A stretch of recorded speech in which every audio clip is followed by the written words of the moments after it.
তবে আছে না স্বাস্থ্য আসেনি।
আমরা জেলা প্রশাসন নারায়ণগঞ্জ এবং সড়ক ও জনপথ অধিদপ্তর নারায়ণগঞ্জের সহযোগিতায় এবং আমাদের জেলা পুলিশ এবং হাইওয়ে পুলিশ সকলের সহযোগিতায় কিন্তু আমরা আজকের এই উচ্ছেদ অভিযান করছি এবং এই উচ্ছেদ অভিযান কিন্তু আমাদের সহজ যে জায়গাটা আছে সেটা মুক্ত করারই একটা প্রয়াস।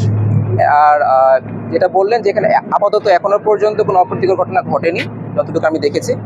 আমরা শুরু করেছি প্রায় 11টার দিকে, আমাদের ঘন্টাখানেক চলমান আছে, আরও ঘন্টাখানেক চলমান থাকবে এবং সরকারি জায়গায় যে সকল অবৈধ দোকানপাট আছে সকল কিছুই কিন্তু আমরা উচ্ছেদ করব এবং সেটা পর্যায়ক্রমিকভাবে করা হবে। এটা কিন্তু নিয়মিত অভিযানের অংশ।